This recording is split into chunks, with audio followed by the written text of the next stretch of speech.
Good afternoon and yatehe to you. Welcome to the Love Shack here in San Francisco. I've asked to join the family a super guy that I met out, and he's a professional and he's very good at what he does. And I'll let you hear from Wayne Carter. Boom boom. Hello everyone. How are you today?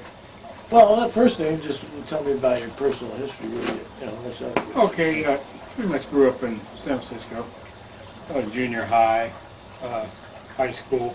Played the violin, viola, early age for like 12 years up to early teens, and decided to switch over for no reason over to drums.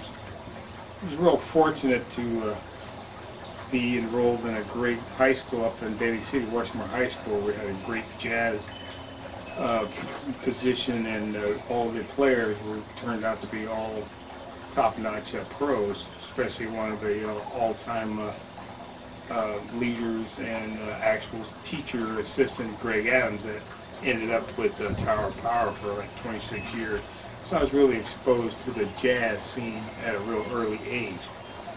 So what that did was it kept me in the Bay Area as far as jazz drumming, all the major hotels, Fairmont and St. Francis. So I was really linked into the jazz workshop and what was going on, around North Beach, Keystone Corner and all the above. So the learning stayed in there as I kept studying, the conservatory, music, private studies, and that led me over to Berklee School of Music, Boston, Massachusetts, where I did some summer theory there, just to really get in tune with what it was like to be a full musician when you go to a music school of the sorts, considered the top in the United States. It gave me a vast awareness of what it's like to be a true percussionist. So it was a great transition.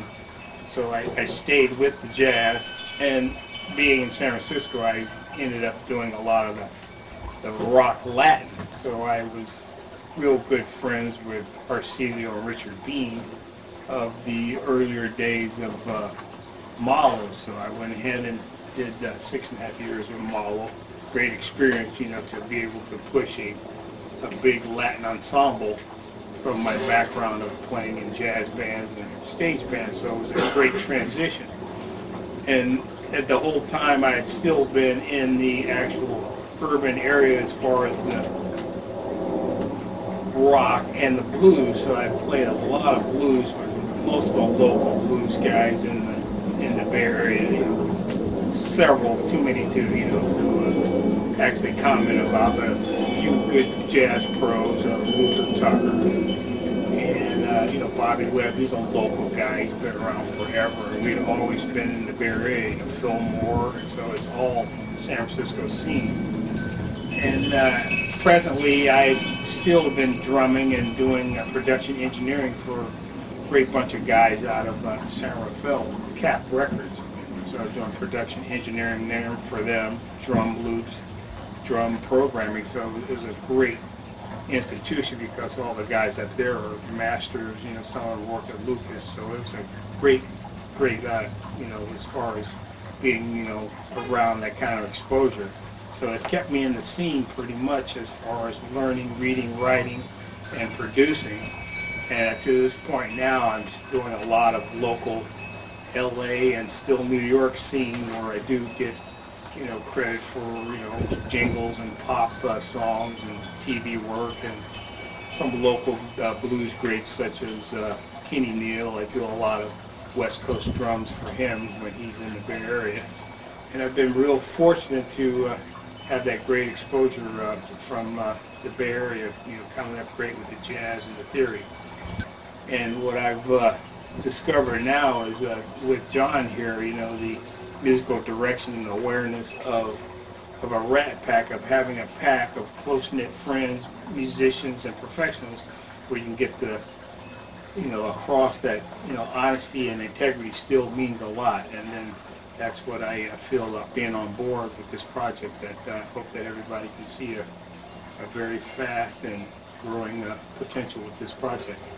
No, and Wayne Carter is a beautiful offspring of our Northern California talent, and San Francisco is recognized throughout the rest of the United States and the world to some degree about the music that emanated out of San Francisco, and so therefore it's a good thing to keep this culture going and to keep the blues going. And I like the wonderful fact of the offspring. They come out of like guys like Buddy Guy and some of the other blues musicians that Kenny Neal comes from, and he was like weaned with those people back in the day, and he's a top-notch performer today in our country. He's one of the best. 5 years ago, he was voted the best blues player in New York, and he's coming up for some awards. He's already been nominated for a few awards, and so it's exciting for me to keep San Francisco stimulated with good entertainment, and so it's an avenue that I'm still in the middle of pursuing, and with the integrity and the principles behind what our family practices, which is honesty and integrity, and work hard at ethics. We're not no bums around here, you know. So the people that come around here and want a free ride in the Diamond John family, they're not going to get it, because if they don't work hard like we're working, we're not going to allow you to hang with us, you know. So, but for the most part, we're just about promoting music, keeping music going, keeping the interest in our in the children of the future, giving inspiration to the people that are going to be running our country shortly. I mean, I'm on my way out. You know, I'm already actually 16 near deaths, and I pulled off some good, a lot of good concerts myself and things that I've done. The opening of The Godfather, my band opened up. But I'd still like to hear more from Wayne about his vision of the Rat Pack. Well, yeah, that there is, it's the nucleus of what you really have in your heart. If you really want to perform and perceive an actual professional, notion of, like, well, I kind of want to do this, I might want to do this. It's just really, do you want to put any time and effort and what it takes to really show that you mean what you say, and that's what I've done most of my life. I've, done everything possible to learn, create, and to learn and create even more, and to never say just not enough, just to keep on growing and to experience everything. And right now, to this point, early summer, my first reggae project. The name of the band is Zion Lion. It's my first reggae project, and we should be out on the road pretty soon. And this is my first reggae journey. So this is what I'm talking about: is to keep the knowledge flowing and to always know all aspects of the music. And that's how I feel about a Rat Pack. Getting a pack of professionals that really want to show that style is capable, and it's not just hearsay. There are pros out there that should be seen and should be known, just like we're here right now on the ground floor. Who's involved with that in that project with you? Okay, this project here is one of my close friends, Marcus Scott. He's a well-known gospel reggae producer out of Sebastopol, California. He's been headlining for Reggae on the River and been out with Burning Spear and a lot of the very big reggae bands. And he's the principal person, and myself, that put that together as our first reggae project. And what we've discovered, that our reggae seems to be rock, funk, and reggae based. So it has a real unique sound. And we have two other players from the Santa Rosa area that we brought along, but primarily this is Marcus and myself as our first reggae project.